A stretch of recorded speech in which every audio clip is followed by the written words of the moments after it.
In the Caribbean Sea, Julia and Tom are enjoying a yacht trip with their children, Cassie and Ben.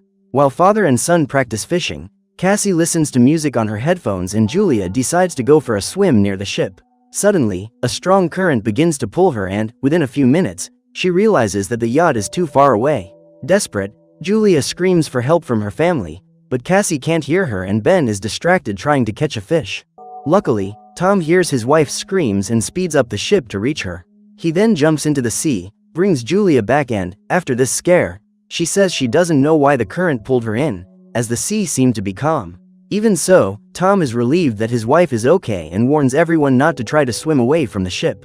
Later, the family gathers around the table to celebrate Ben's 13th birthday, starting with the delivery of presents. The young man gets a new laptop from his father, a jellyfish mask from his sister and a Dominican necklace from his mother to protect him from bad spirits. Afterwards, the four of them take a photo together and prepare to cut the cake, until Cassie receives a video call from her boyfriend Adam.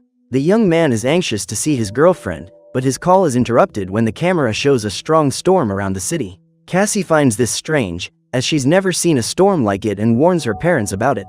However, at the same moment, everyone hears sounds approaching and realizes that they are humpback whales swimming close to the yacht. They seem to be migrating somewhere and one of them ends up colliding with the ship, forcing Tom to take a look at the hull to see if there has been any damage. Minutes after entering the water, he emerges saying that he has been injured by some marine animal. He can't say what it was, but the attack left a deep gash in his shoulder and Julia rushes to bandage it. To make matters worse, one of the propellers has been damaged by the whales, and now they'll need help to tow the yacht back to port. Julia tries to send an emergency call on the radio, but no one gets back to her and the cell phones are out of range.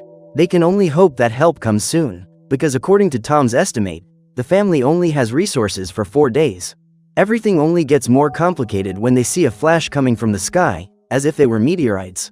One of them falls very close to the ship and Tom tries to start it, but with the second propeller damaged, the engine can't cope and ends up overheating. When he looks more closely, he realizes that they are not meteorites, but pieces of satellites, with more of them coming towards the yacht. Tom quickly embraces his wife and children to use his body to protect them, but fortunately the object doesn't hit the ship. Still, it's too dangerous to be outside, so the family goes into the cabin and closes all the doors and windows, but the impact of the satellites causes the yacht to lose control. The movement of the ship causes Ben to hurt himself and his parents help him up, leaving him safely on the sofa. Tom then equips his children with lifeboats and struggles to reach the radio to call for help, but a strong storm breaks out, causing the ship to rock even more. The whole situation makes Julia bleed from the nose and Cassie feels increasingly nauseous. Ben also suffers severe discomfort and tries to run towards his room, but the ship keeps rocking and he stumbles on the stairs. Faced with the force of nature, Julia and Tom help their children, and the four of them gather in the cabin waiting for the storm to end.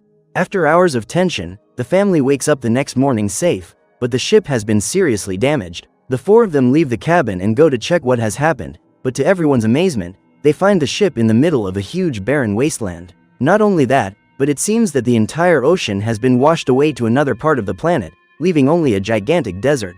Tom suspects that just as happened 700,000 years ago, the planet's poles have reversed, changing the position of the seas and the land. If this is true, there's a good chance that millions of people have lost their lives due to the giant waves of ocean movement on the surface. On hearing this, Cassie despairs, fearing that something bad has happened to Adam, and locks herself in the ship's bedroom. Her parents try to calm her down, but they can't waste any more time and set off to repair the ship and stockpile as much water and food as possible. Ben also decides to help and uses the balloons from his birthday, tied to a rope, to act as a signal in case there are any survivors nearby. At the same time, Tom manages to fix the radio and tries to make contact once again, when he gets a call back from a guy called Now. He claims to be the captain of a submarine that was exploring the depths of the sea, but which, due to the reversal of the poles, ran aground in the middle of the earth.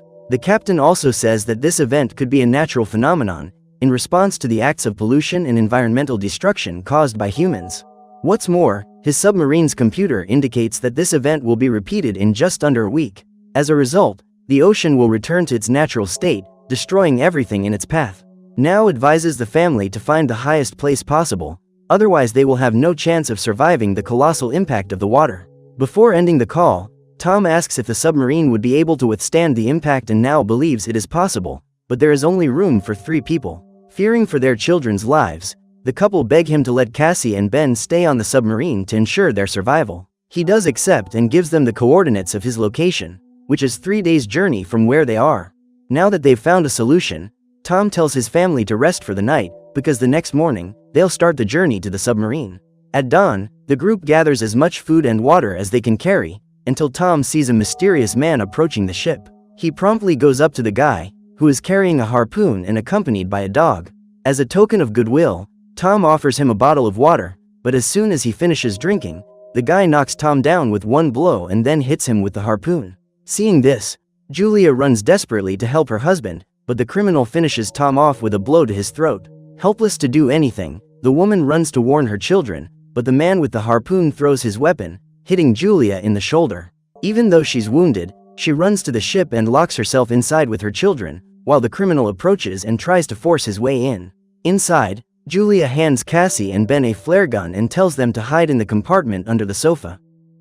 She then locks herself in the bathroom, taking a knife with her to defend herself. Seconds later, the guy manages to break into the boat and grabs a can of food, while looking for the survivors. At this point, Julia makes a makeshift bandage on her shoulder and waits for the criminal, who gets closer and closer to the bathroom. Finally, he opens the door expecting to find someone, but at the last second, Julia manages to escape through an opening in the ship's hull. The problem is that outside, she comes across the dog, which starts barking to warn its owner. The animal then advances towards Julia, who has no choice but to strike it with a blade. When he hears his pet's sounds of pain, he runs to see where the dog is and finds its body on the floor. This only infuriates him more, and he sets off to find Julia, who manages to sneak onto the ship from the front. Inside, she is looking for her children, when she is attacked by the man, who strikes her in the face and knocks her to the ground. Soon after, the man starts pulling Julia by the legs, but she fights back with a direct kick to a very painful area. She tries to take the knife back, but the villain doesn't give up, and as well as disarming her, he throws her face against the ground, injuring her nose. The confrontation continues, with Cassie and Ben watching everything but not knowing what to do.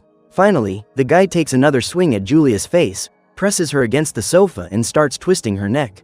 Unable to stand the situation any longer, Cassie pulls out her flare gun, opens the compartment in the sofa and fires a shot, hitting the guy squarely. What's more, the gunshot causes a fire in the kitchen and Julia rushes to get the groceries before everything is destroyed. As soon as she picks up the backpack, the criminal tries to attack her again, but she strikes back with a direct kick to his face. She then rushes to meet her children, who see their father's body and hug him, asking him to react. Tragically, Tom has lost his life and the family will not be able to mourn his body, as the man with the harpoon is still alive and walking towards them. The three of them then run towards the mountains, and as soon as they manage to get some distance, they stop for a while to recover their energy. Ben, however, is still tormented by what happened to his father and feels guilty, believing that the signal from the balloons attracted the criminal to the ship. However, their mother assures them that he is not responsible and promises to take the children safely away. After this brief respite, the three of them resume their journey towards the submarine, until a few minutes later, Ben encounters a hammerhead shark, which won't be able to resist for long due to the lack of water. His mother tells him to keep moving, because when she looks through her binoculars, he sees the criminal walking towards them. The family hurries to get out of there, and along the road, they find several signs of human pollution, such as scattered oil barrels and plastic bottles everywhere. More hours pass and Ben begins to feel ill from the effects of dehydration. His mother rushes to get the bottle of water, but because of Cassie's carelessness, she didn't close the lid properly, and now there are only a few drops left to drink. Julia is furious with her daughter for her mistake, because without water they won't be able to survive until the end of the journey. The two begin to argue, with the girl saying that the whole journey is pointless, but Julia reprimands the girl for saying this and tells everyone to keep going. Finally, the trio find a crashed plane in the middle of the desert and decide to use it as a shelter for the rest of the day. As soon as she sits down on one of the benches, Julia looks at the photo they took on Ben's birthday and misses her late husband terribly. Cassie seizes the opportunity and asks her mother to tell her how they met. Julia tells her that she met Tom during her internship as a doctor in a hospital, where he had to be treated because of an accident in his college field research. Julia took care of him, and as soon as he regained consciousness, Tom fell in love with her at first sight and the two began a relationship.